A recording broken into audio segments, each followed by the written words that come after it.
जय Hind. Bajrangi study point में आप सभी का स्वागत है। इस वीडियो में हम लोग बात करेंगे कि यूपी बीएड में डायरेक्ट एडमिशन होता कैसे है और जो लोग 2024 में लेने जा रहे हैं वो लोग पूरी प्रक्रिया समझ लें। यानी डायरेक्ट एडमिशन क्या होता है और कैसे होता है डायरेक्ट एडमिशन। दूसरा, स्कॉलरशिप आती है कि नहीं। तीसरा, डायरेक्ट एडमिशन में फीस कितनी लगती है। और चौथा जो हमारा सवाल है कि क्या बिना फॉर्म भरे एडमिशन ले सकते हैं, क्योंकि जब हम लोग बीएड के लिए अप्लाई करते हैं तो उसमें एक फॉर्म भरना पड़ता है। तो क्या वो बिना वो फॉर्म भरे हम लोग एडमिशन ले सकते हैं। और सबसे बड़ी बात कि क्या डायरेक्ट एडमिशन की डिग्री मान्य होती है, यानी जो डिग्रियां काउंसलिंग के थ्रू मान्य होती हैं क्या वैसी ही इसकी एलिजिबिलिटी होती है। तो इन सभी की चर्चा हम लोग इस वीडियो में करने वाले हैं।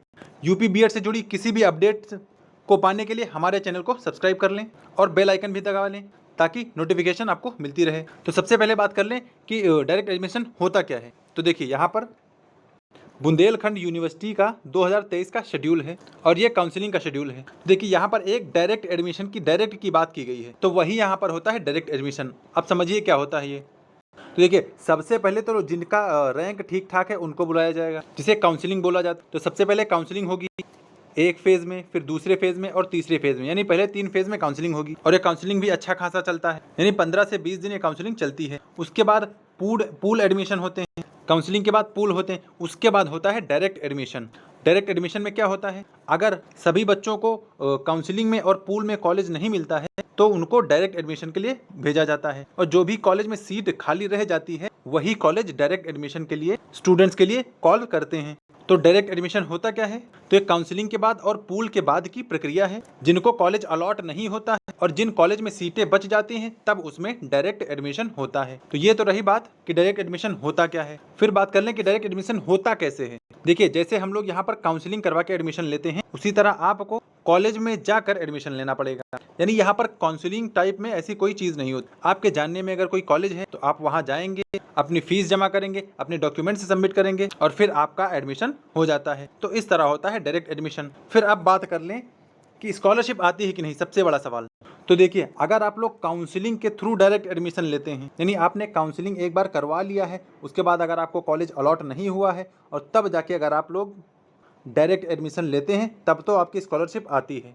लेकिन अगर आप लोग सिर्फ डायरेक्ट एडमिशन लेते हैं बिना काउंसलिंग कराए, यानी सिर्फ डायरेक्ट आप उसी कॉलेज में जाते हैं, तब बहुत कम चांस होते हैं कि स्कॉलरशिप आएगी। यानी इसमें श्योरिटी नहीं होती है कि स्कॉलरशिप आएगी ही। लेकिन अगर आपने काउंसलिंग कराई है तो आपकी स्कॉलरशिप आनी कंफर्म है। तो देखिए, इसमें स्कॉलरशिप आ भी सकती है और नहीं भी आ सकती है, ये आपके लक पे डिपेंड करेगा। लेकिन काउंसलिंग के थ्रू अगर आपने कराया है, एडमिशन लिया है, तब तो आपकी स्कॉलरशिप हर हाल में आएगी। क्योंकि मेरे जानने में भी ऐसे बहुत से लोग हैं जिनकी स्कॉलरशिप नहीं आई है और उन्होंने डायरेक्ट एडमिशन लिया था, और कुछ की थी उनकी आ भी गई थी। यानी इसमें श्योरिटी नहीं, आप एकदम कह नहीं सकते कि आएगी या नहीं आएगी। लेकिन यह है, कॉलेज वाले अश्योर आपको करते हैं कि आपकी स्कॉलरशिप वापस आ जाएगी। फिर बात करते हैं कि फीस कितनी लगती है। तो फीस का स्ट्रक्चर लगभग सेम होता है। पहले साल वही लगभग 52,000 के आसपास और दूसरे साल में 30-32 हज़ार के आसपास फीस लगती है, जो कि डायरेक्ट मतलब काउंसलिंग के बाद वाली भी लगती है। तो ऐसे ही मतलब सेम फीस का प्रोसीजर होता है। और हाँ, बाकी इसमें एक्स्ट्रा चार्जेस भले लग सकते हैं, जैसे प्रैक्टिकल की फीस हो गई या फाइल की फीस हो गई। तो आप पहले साल को मान सकते हैं कि आपका 60,000 तक क्रॉस कर जाएगा और दूसरे साल में आप मान सकते हैं आपका 35,000 तक हो सकता है। यानी जो पूरा आपका बीएड होगा वो 85,000 तक में पहुंच सकता है और हो सकता है 90 तक भी पहुंच जाए।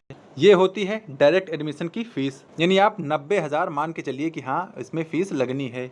और वो कॉलेज टू कॉलेज भी डिपेंड करता है कि कितना वो लोग प्रैक्टिकल फीस ले रहे हैं, कितना फाइल की फीस ले रहे हैं और कितना एक्स्ट्रा चार्ज ले रहे हैं। यानी जरूरी नहीं कि हर कॉलेज में 90,000 ही लगे।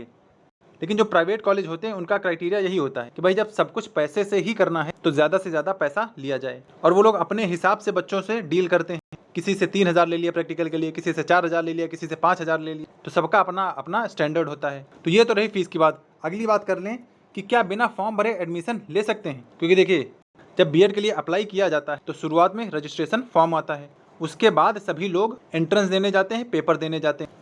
तो आपको यहाँ बता दें कि डायरेक्ट एडमिशन के लिए भी आपको वह फॉर्म भरना पड़ेगा। यानी आपके कुछ न कुछ मार्क्स होने चाहिए और आपकी कुछ न कुछ रैंक होनी चाहिए। वो चाहे आपके 10, 15, 20 कितने भी नंबर हों, रैंक चाहे आपकी लाखों में हो, यानी एकदम लास्ट पे भी हो, उससे कोई फर्क नहीं पड़ता, लेकिन आपको फॉर्म भरना पड़ेगा। और कुछ केसेस में ऐसा देखा जाता है कि कहीं कोई कॉलेज है, उसके मेन एडमिनिस्ट्रेटर जो होते हैं उनके अंदर में 3-4 सीट रिजर्व होती हैं। तो अगर आपने रजिस्ट्रेशन नहीं कराया है तो वो आपको डायरेक्ट भी दिलवा सकते हैं, मुश्किल से 3-4 सीटें।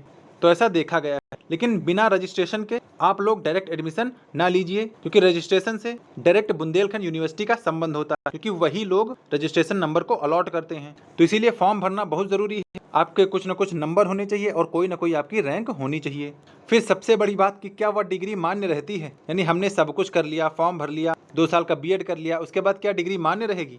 तो आप लोग निसंकोच रहें, वह डिग्री बिल्कुल वैसी ही मान्य रहेगी जैसी आप काउंसलिंग करा के डिग्री लेंगे। यानी आप चाहे गवर्नमेंट लें, चाहे प्राइवेट लें, चाहे एडेड लें, या चाहे डायरेक्ट से एडमिशन लेते हैं, आपकी डिग्री मान्य रहेगी। और आप जिस भी फील्ड में अप्लाई करना चाहेंगे, जिस भी पोस्ट के लिए अप्लाई करना चाहेंगे, आप उसके लिए एलिजिबल होंगे। क्योंकि देखिए, एडमिशन भले ही डायरेक्ट होता है, लेकिन बाकी पूरा प्रोसेस वैसे ही होता है, क्योंकि सभी कॉलेज बुंदेलखंड यूनिवर्सिटी से एफिलिएटेड होते हैं। एफिलिएटेड का मतलब उन्हीं से उनको मान्यता प्राप्त होती है कि हाँ, इनमें बीएड हो सकता है। तो डिग्री की वैल्यू उतनी ही रहेगी जितनी अन्य यूनिवर्सिटियों की होती है। तो अब मुझे लगता है कि आपको डायरेक्ट एडमिशन से जुड़े जितने भी सवाल हैं आपको क्लियर हो गए होंगे। अगर अब भी आपका कोई डाउट है तो आप हमें कमेंट में पूछ सकते हैं। और बाकी बीएड से जुड़ी कोई भी अपडेट पाने के लिए चैनल को अभी सब्सक्राइब कर लें, और वीडियो अच्छा लगा हो तो इसको लाइक कर दें। और अगर आपके मन में कोई क्वेश्चन हो तो कमेंट करके हमसे क्वेश्चन पूछ सकते हैं, मैं उसका रिप्लाई तुरंत दूंगा आपको। तो फिलहाल इस वीडियो में इतना ही, मिलते हैं नेक्स्ट वीडियो में, तब तक के लिए जय हिंद।